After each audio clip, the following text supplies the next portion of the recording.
Le théâtre est fait pour être, au milieu de la forêt de la ville, une clairière poétique. Un espace où le simple chant d'un oiseau nous rappelle cette vérité. Une vie occupée ne fait pas une vie pleine. Plus le geste artistique est libre, plus celui qui le regarde l'est aussi. C'est en cela qu'il est dangereux.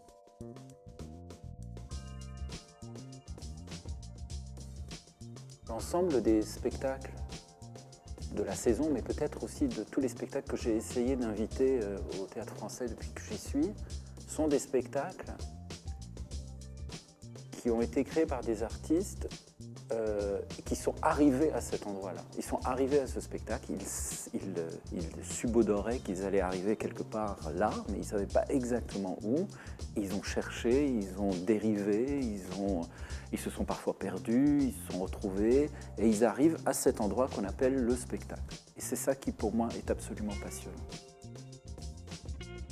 Chante avec moi. Et ça, je vais le dire peut-être pour chaque spectacle, donc je risque de me répéter, mais au fond, c'est ça.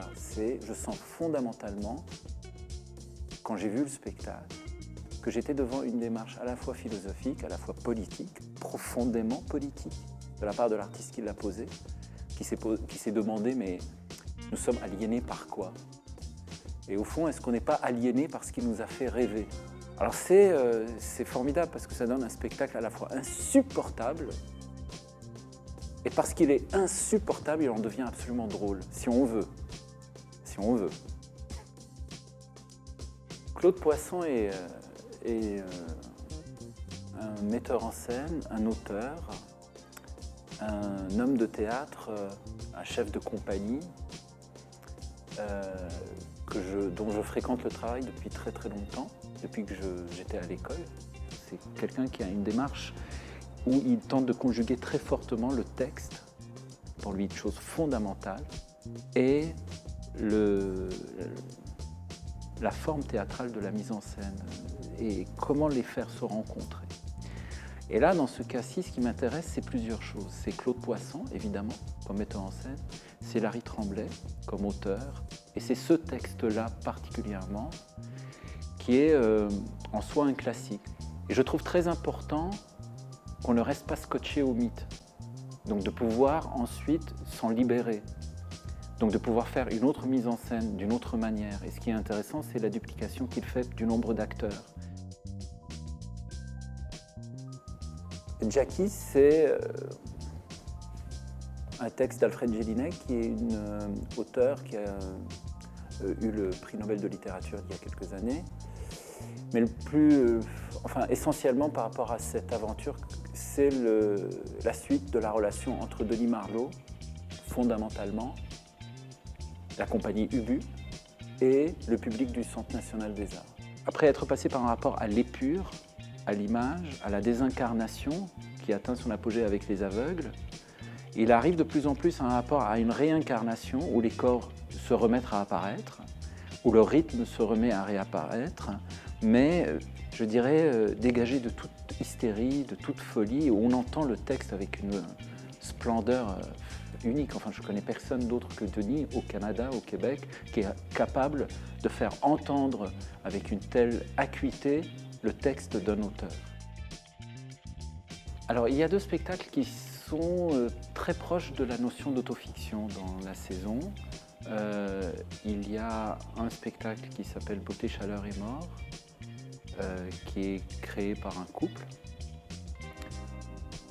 Pascal Bolmans et Nini Bélanger. Et il y a dans la forme de ce spectacle une modernité folle, tant elle est posée sur rien. C'est un spectacle qui nous fait vraiment entendre la finitude, la fragilité, combien cette membrane qui nous sépare de la folie est très fine. Et il y a un autre spectacle qui s'appelle Photoromance, qui est aussi créé par un couple, Rabir Mroué et Lina Sané. Les deux spectacles, donc, c'est un couple qui est sur scène devant nous, dans un rapport à l'autofiction, de manière diamétralement opposée et différente. c'est des mises en abîme sans cesse pour, au fond, évoquer l'identité, une identité complètement fracassée dans un pays en guerre civile. Pour cela, ils utilisent un film qui s'appelle Une journée particulière de Ettore Scola.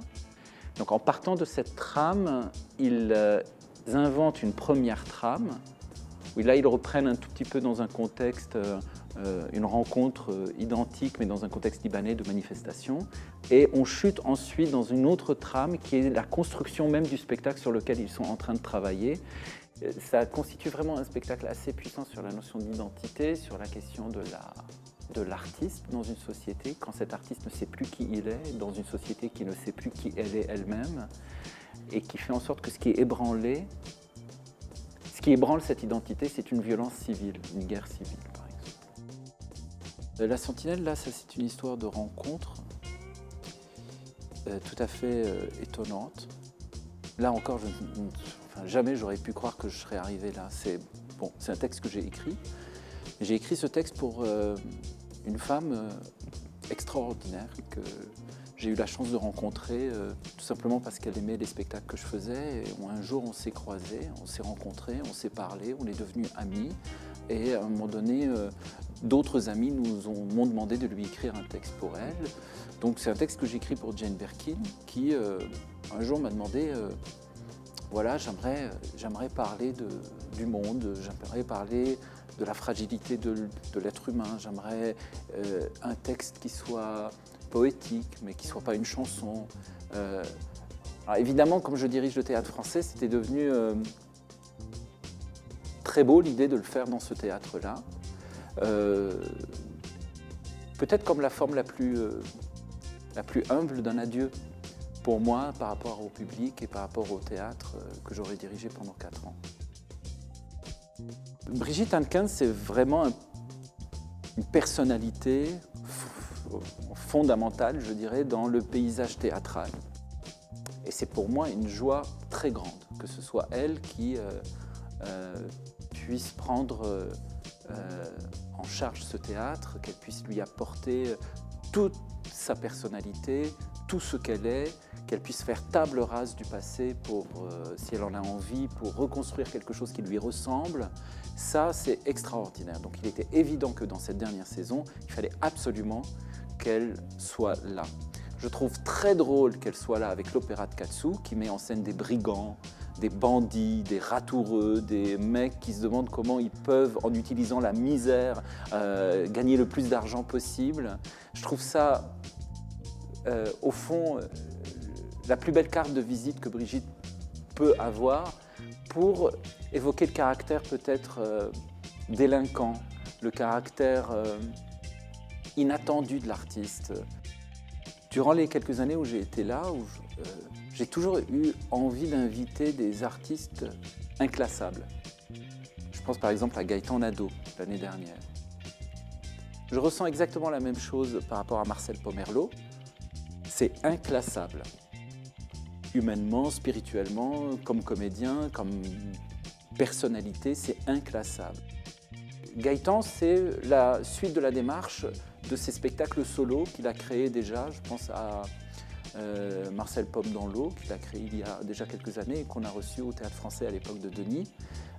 C'est un peu dans cette démarche-là, dans cette veine-là, du regard posé sur un individu dans ce qu'il a de plus justement inclassable.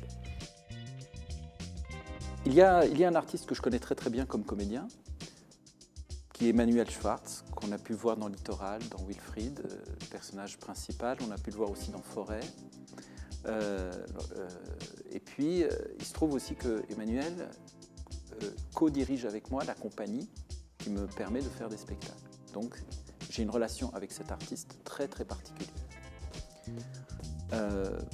J'ai souvent été très attentif à faire attention de ne pas inviter les gens pour de mauvaises raisons. Donc j'ai attendu, j'ai vu les spectacles que Emmanuel a créés durant les 3 dernières années, et lorsqu'il m'a parlé de son projet Nathan,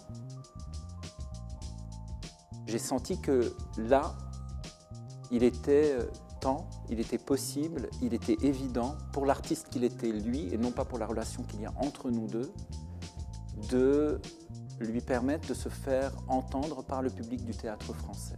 Emmanuel est dans un rapport à l'insatisfaction et à l'insatiabilité de l'infini. C'est quelqu'un qui est dans une quête insatiable d'infini. Cette quête le dévore et le déchire et le sublime et le porte. J'ai l'impression qu'il en est justement à une période où l'écriture, sa démarche de metteur en scène, peut lui permettre de mettre en forme ce chaos qui l'habite. Je trouve très très important aussi de ne pas attendre qu'un artiste devienne parfait avant de le présenter au public. Je trouve très beau de pouvoir le présenter dans un rapport de fragilité, de risque, de tentative, pour pouvoir avoir la fierté de dire « nous avons été là à ce moment-là ». La raison pour laquelle j'ai accepté de devenir directeur artistique du Théâtre Français, il y a 5 ans, lorsqu'on m'a demandé si je voulais bien. Je ne voulais pas devenir directeur artistique sur une autre raison qu'une aventure théâtrale. Je voulais avoir une aventure théâtrale. Cette aventure théâtrale, c'était la création des 7 tragédies de Sophocle. Donc en arrivant, j'ai commandé les traductions à Robert Davreux, qui aussitôt s'est mis au travail. 4 ans plus tard, j'en suis à l'étape où je vais présenter la première partie de ce travail sous forme d'une trilogie qui s'appelle Des femmes, puisqu'elle met en scène les 3 tragédies de Sophocle où un personnage féminin voit sur lui s'abattre le tragique. Prenez un peintre qui est chez lui, dans son petit appartement, et qui dit « je vais peindre un tableau, une nature morte ». Ce qui fera en sorte qu'il va se rendre à son atelier ne sera qu'une question technique, parce que son appartement étant trop petit, il va devoir donc se déplacer dans un endroit qui lui permet de peindre en salissant autour. Donc l'atelier devient non pas un lieu de création, mais tout bêtement un lieu d'exécution. Ça m'intéresse moins que lorsque l'artiste se rend dans son atelier, habité par une sensation qu'il a du monde, qu'il rentre dans son atelier et que l'atelier devienne un lieu d'où va sortir, surgir un geste qu'il aura lui-même à peine pu prévoir lorsqu'il est sorti de chez lui.